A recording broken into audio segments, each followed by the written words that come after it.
First at 4, the mysterious death of a baby boy in Warren. His mother is in custody. We are tracking the investigation. Oakland County employers band together to stop Michigan's so-called brain drain. It's a new program that's a win-win for businesses and people who need jobs. But at first, breaking news. Hurricane Harvey moving toward the Texas coast. The storm just bumped up to a Category 3. And we start with wicked waves and high winds crashing into the coast of Texas as Hurricane Harvey prepares to make landfall. Meteorologists are calling the storm a historic threat. These residents in Corpus Christi are carrying their small children and walking their pets onto buses at an evacuation center, all anxious to get out of the storm's path. Good afternoon, everybody. I'm Kimberly Gill in for Karen Drew. In the past hour, Hurricane Harvey just upgraded to a Category 3 storm. It's expected to make landfall late tonight or in the very early morning hours. Let's go live to Sonia Moji. She's live in Corpus Christi, Texas, with more. Sonia? Texas Governor Greg Abbott telling coastal residents to put your lives first and your property second. This, as Hurricane Harvey is about 80 miles off the coast of Texas. I am in Corpus Christi right now, which is getting pummeled with wind and rain. That wind has been getting stronger by the hour. Again, that hurricane is now a Category 3 storm. Corpus Christi has not seen a storm like this since 1970. Many residents actually opting to stay here, saying that they believe that they will be safe here. But Governor Greg Abbott again urging those residents to leave. Now it's getting a little close to try to make any moves. That high wind is now causing some debris, very small debris, things like this, pieces of palm trees flying off.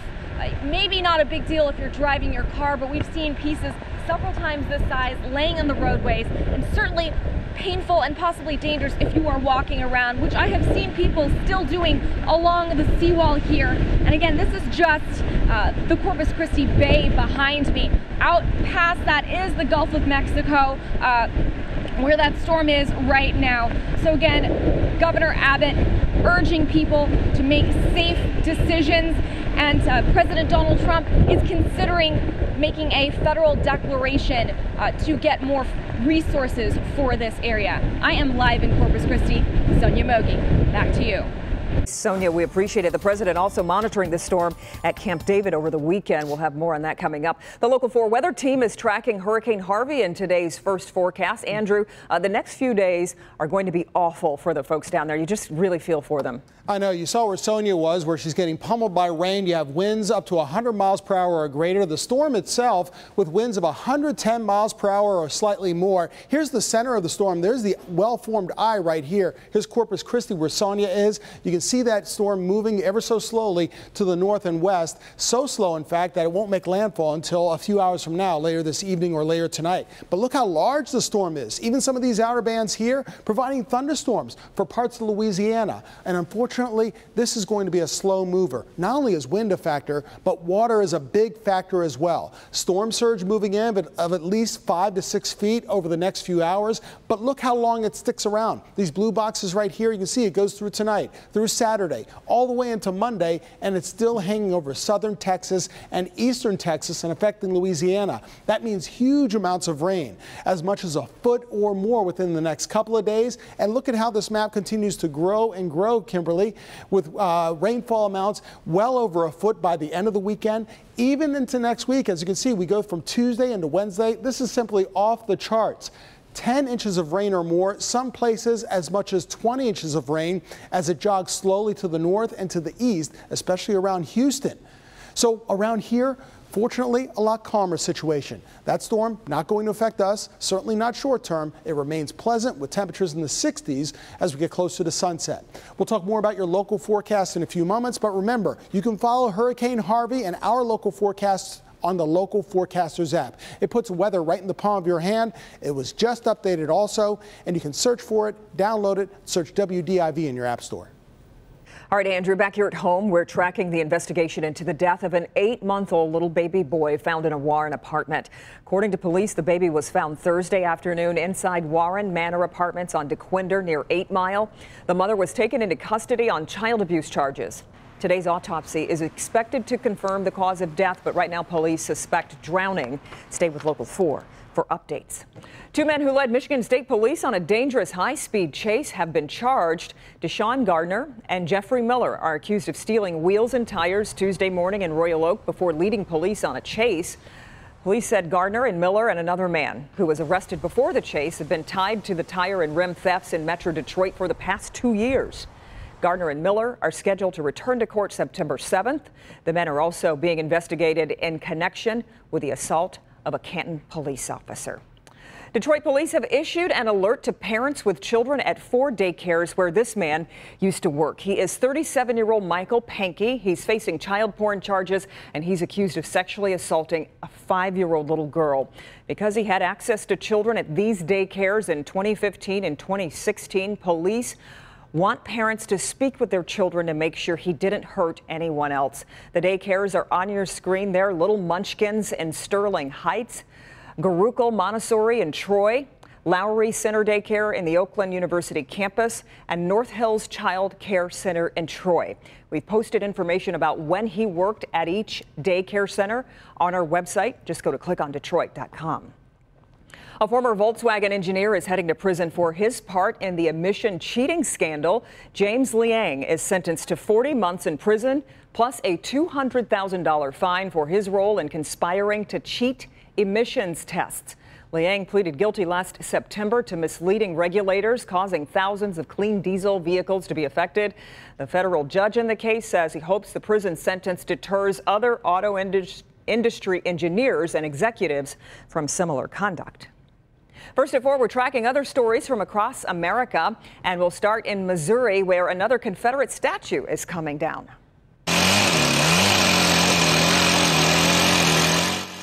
Crews were out this morning in Kansas City cutting the 8,000-pound statue into smaller pieces. The United Daughters of the Confederacy say they want the monument moved to prevent more vandalism. Earlier this month, somebody spray painted a hammer and sickle on the monument. The statue honored Confederate women left behind during the Civil War. For now, it's going into storage. With President Donald Trump attacking Democrats and Republicans alike, could the door be open to a third party in the year 2020? Well, CNN is reporting Ohio Governor John Kasich, a Republican, could be teaming up with Colorado Governor John Hickenlooper, a Democrat. They could form a so-called unity ticket with Kasich running for president. Sources say this is all very preliminary.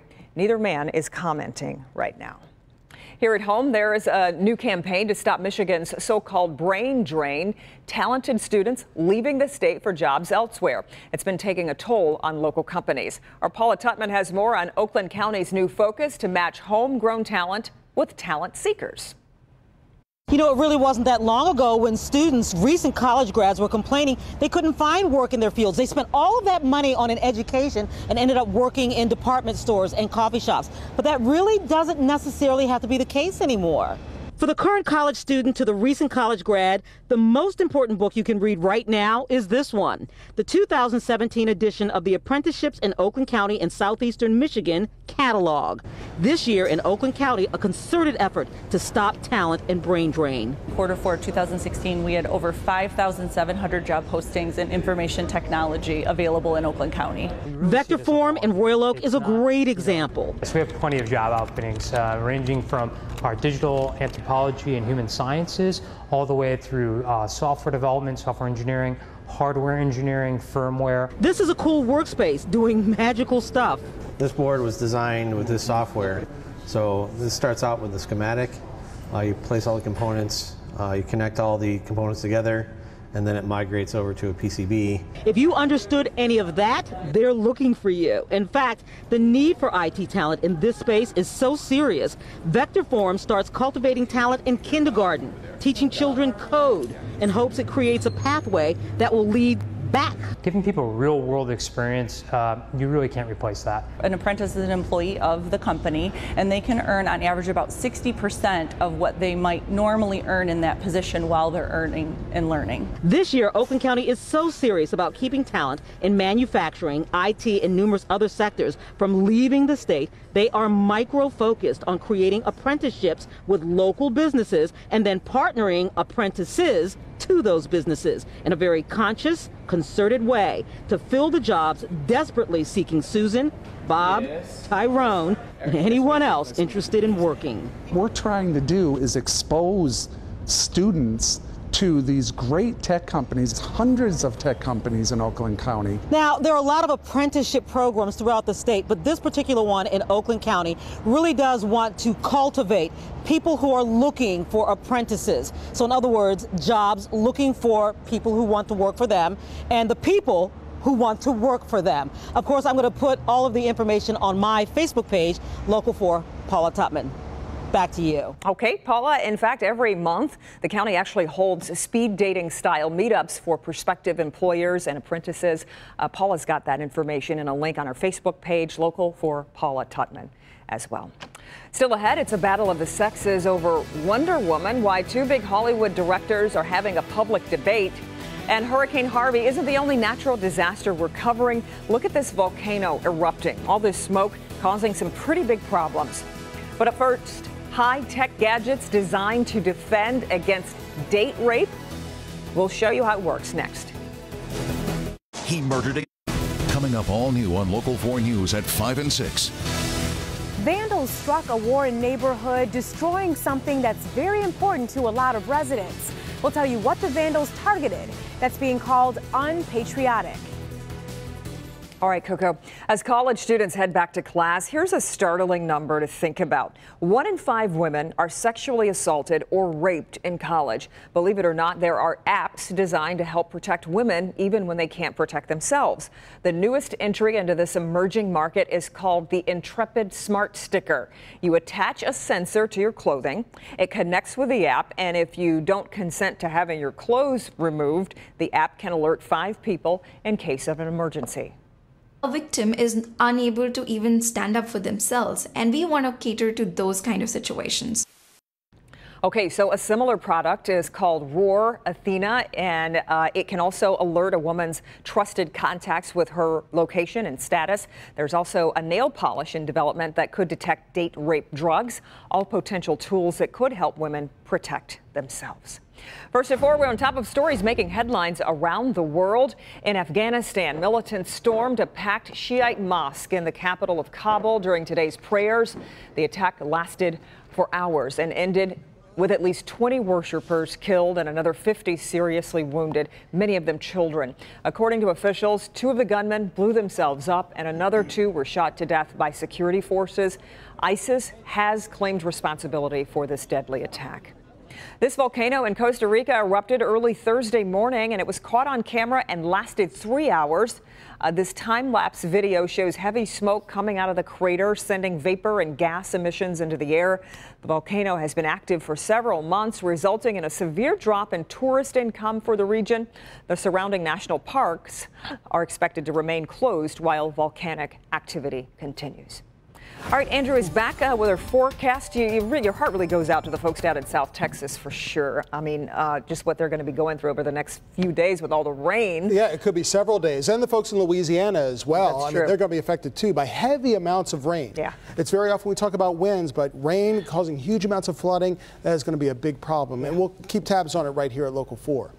Around here, though, we're looking at sunshine and we're looking at a few clouds overhead. Look at the lows later on tonight. Yeah, it's a bit cooler than average out there. Same thing for tonight. I mean, here in the metro zone, we'll see temperatures that will make it down to the low 50s, even 40s in southern portions of Macomb County. South of 94 in our south zone, down to around 49 over places like Dundee and just to the south of Adrian. West of 275, same sort of deal. Now, all this is with clearing skies overhead, so lots of heat being allowed to radiate out into space. Temp down as low as 50 degrees in Clarkston tomorrow morning. Then by Saturday morning, 48 in places like in Livingston County, places like Pinckney, and also around Howell.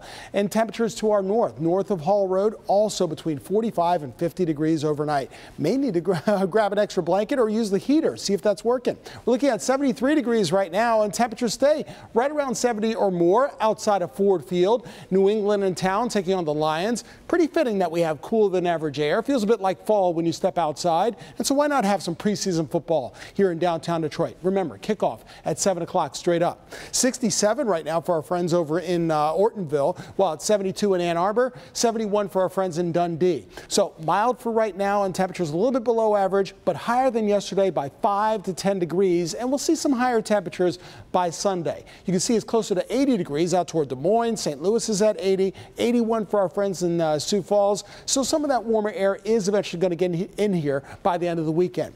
High pressure remains in control, much more stable air. Some sinking air, so that's why we'll see clearing skies for tonight and plenty of sunshine for tomorrow. The warm air stays to our west for tomorrow, so highs tomorrow around 75 or so, right where temps are now.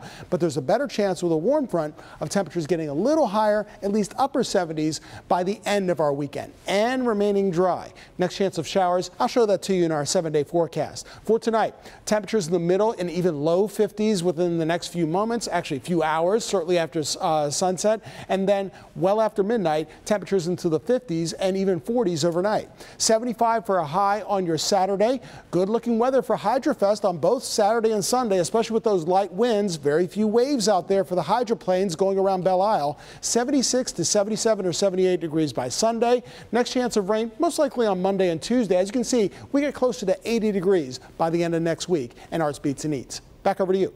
It's not quite gone yet, Andrew. Thank you so much. Still ahead, today's trending stories, including some photos that are truly from out of this world. We'll tell you what the pictures mean for science. But at first, a Border Patrol surprise. Agents couldn't believe what they were seeing inside a car coming into the U.S. from Mexico. And here's a hint. It was furry and it was breathing. We'll show it to you next. It's the lace. Welcome back. In today's top trending stories, border agents in California were surprised when they inspected a car along the Mexican border. Take a look at what they found inside. At the feet of a passenger, it was a baby tiger. The driver says he bought the tiger cub from a stranger in Tijuana for about $300. U.S. Fish and Wildlife will find the tiger a home. The driver faces a charge of smuggling and unlawful importation of wildlife. The Wonder Woman movie is one of the biggest hits of the summer, but that hasn't stopped a debate between two big Hollywood names. Titanic director James Cameron told a newspaper the movie is, quote, just male Hollywood doing the same old thing. I'm not saying I didn't like the movie, but to me it's a step backward. Wonder Woman director Patty Jenkins blasted Cameron on Twitter, tweeting James Cameron's inability to understand what Wonder Woman is or stands for to women all over the world is unsurprising, as though he is a great filmmaker. He is not a woman. Wonder Woman has made $800 million worldwide. Okay, so now take a look at some pictures from NASA. They call this springtime on Mars. That's when the sun starts melting the snow and ice that builds up during the Martian winter. These photos were just released today from NASA's Mars Orbiter spacecraft. Interesting images, and that's actually melting ice and those red sand dunes, too. Pretty amazing. Still ahead, first at 4. A taste of Poland, another winner in our Vote for the Best contest. Find out who's on top when it comes to the best Polish food. We'll taste some when we come back. Not you, we will. Andrew and me. He's a Red Wing known for his coldness and toughness on the ice, but what he's doing on this softball field will really warm your heart. And we see the smiles, we see the laughter, we see the tears, and it means so much to He's one of the most penalized players in NHL history. But what Joe Kocur is doing now is bringing tears of joy. He's tough as nails, but he's got a heart of gold. Making his mark off the ice and changing lives. My one-on-one with Joe Kocur tonight at 11. How does D? Okay, welcome back. All week long, we've been sampling delicious food. The winners in our Vote for the Best contest at clickondetroit.com. Kimberly, you're exactly right. And today it is a taste of Poland, everybody. The Polish Village Cafe in Hamtramck takes first place. Thank you very much for your votes. It's followed by 2 places in Sterling Heights, Lakeside Family Restaurant and American Polish Century Club. Congratulations to all 3. Yep, but all of these delicious dishes come to us from the Polish Village Cafe. Just take a look. This restaurant has been cooking up authentic homemade Polish cuisine for more than 40 years. We've got some city chicken here, green beans, sauerkraut. I think there are pierogies over there. That was the first shot you saw, everybody. Potato pancakes and pierogies, so something for everybody. Ooh, we're going back. Kielbasa, that's what you see in the front of your screen there, and in the background, Hungarian pancake. Yeah. You can go to clickondetroit.com and use the Vote for the Best guide to find great restaurants, stores, spas, thousands of local businesses. Check it out. And you have to go to the restaurant to eat it. That's so true. All right, thanks for joining us. We're back at 5.